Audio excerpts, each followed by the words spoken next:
Magluluto tayo ng masarap na soupy, na konting creamy, at manghang. Mahilig ba kayo sa manghang?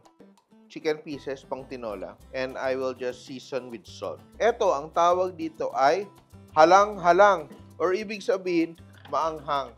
Maanghang siya na soup na very popular in Mindanao. Kasi may schoolmate ako dati na taga Mindanao, taga Cagayan de Oro, at niluluto niya to sa boarding house. Natikman ko. Sabi ko, wow, I don't know that dish kasi galing ako sa Cebu. Halang-halang is understandable kasi parehong Bisaya. Pero even kung pareho tayo ng language, may iba talagang atake sa dishes. So ito siya. Ginagawa pa na dati, niluluto sa rice cooker. Pwede pala magluto ng ganitong ulam sa rice cooker. So, luya. So, it's very similar to the basics of the tinola. Oh. Kung mali yung gawa ko, paki-comment. Kinsa may mga taga Cagayan or taga Mindanao. Halang-halang. Meron ding beef version nito.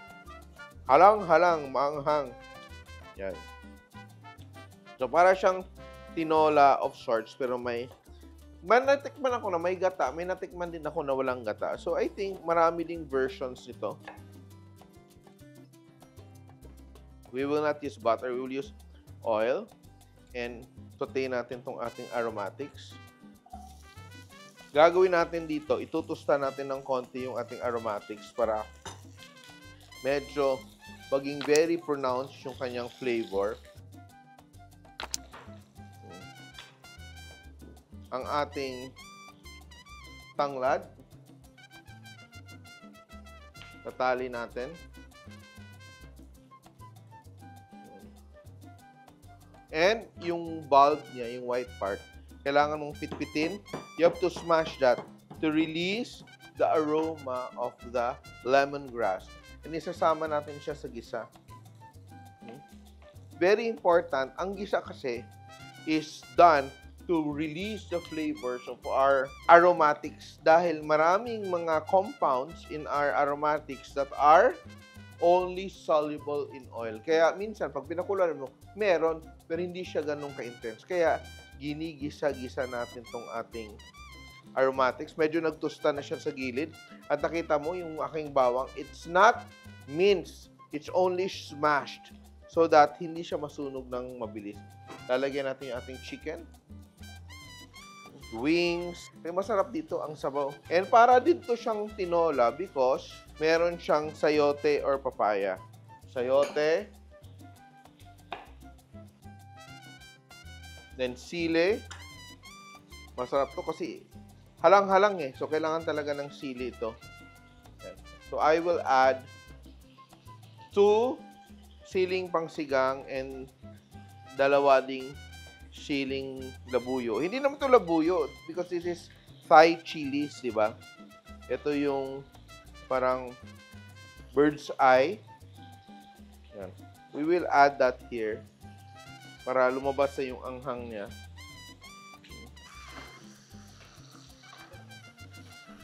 Gagawin ko dito, lalagyan ko ng konting magic para lumabas talaga yung meatiness. So, isang pack na ganito pang 1 kilo na chicken.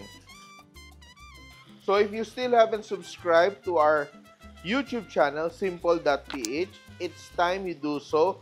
Labi na ang mga taga Cagayan de Oro. O, sino bang taga Mindanao dyan? Taga Cagayan de Oro, taga Davao. Diba? Butuan, Iligan. O, Cotabato. O, mag-subscribe na kayo, ha? Yan. Oh, wow. And I will add a little bit of broth. Water. Yan, o. And I will let that simmer. Yan pa lang, masarap na yan. Pero we will add more stuff later on. I will cover that, let that simmer, mag-clean up ako ng konti, nilalagay ko ng pang-garnish ko lang na red bell pepper para pag nakita, ay, manghang siya, di ba? Pang-decorative. And we will come back to it in a little while. Ang bango-bango na ng kusina. So, parang instead of magluto ka talaga ng tinola, kasi sa bahay, pag nagluluto ng tinola, ang naubos yung sabaw. Ano ko na lang kumakain. Kaya sabi ko sa bahay, magtinola ka, yung mga buto-buto na lang kasi sabaw lang naman din yung laman. Gawin mo ng ibang ulam, 'di ba? Adobo mo or ganun. So eto siya, para siyang compromise so kasi para siyang cross between sabaw ulam, no? So sayote, ang chicken natin konti na lang maluluto na to. Ayaw ko din naman ng chicken na overcooked, 'di ba?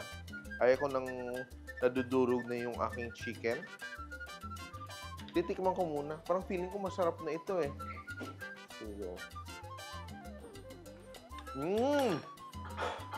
Spicy. At saka nagpabili pa ako ng dahon ng sili. Anghang. Anghang. Hugasan mo yan ha.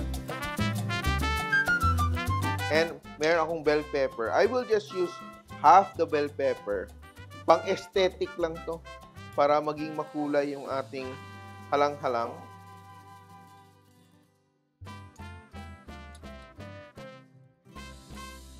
The finishing touch natin is tuno. So, Bisaya pa, tuno. Tuno sa lubi. So, we will just add a little bit of coconut cream.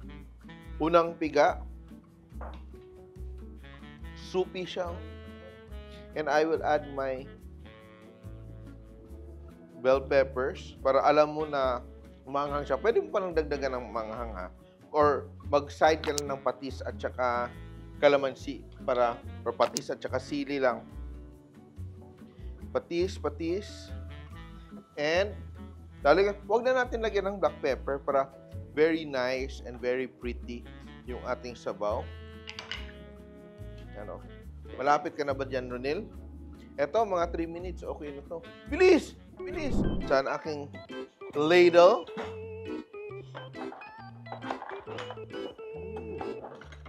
Di ba may kanta na ladle? Be my ladle. Di ba? Meron, di ba? Oh.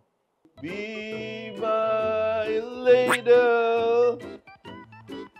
Diba? Ayaw ko na kumanta. Nilalait ako pag kumanta ako eh.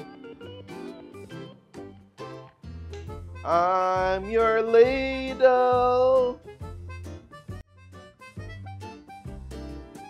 And now, I will add my dahon ng sili na sana hinugasan ni Ronel.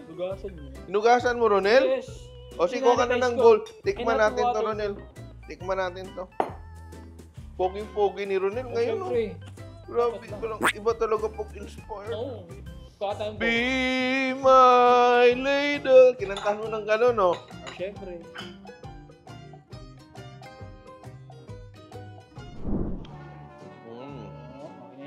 Natin. Pero feeling ko mas masarap itong mas manghang. Pero wag na kasi yung iba baka hindi makakain, no? Pasado? Sarap. Sarap, no?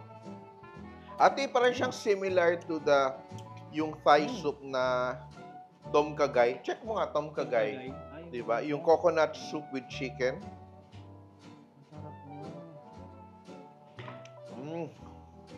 Sarap to. May patis kalamansi sili ka on the side.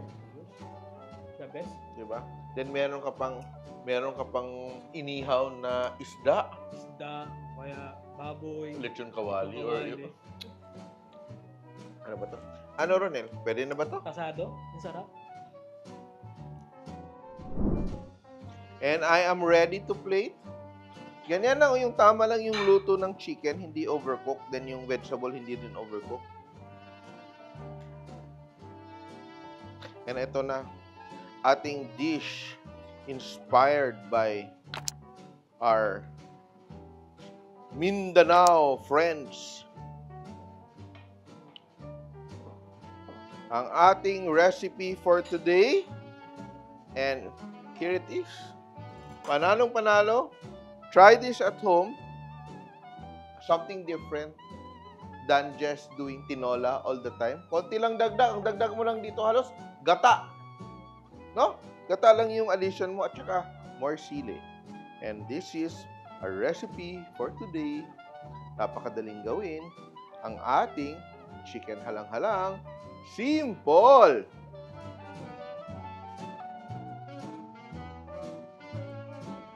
Simple.ph living made simple.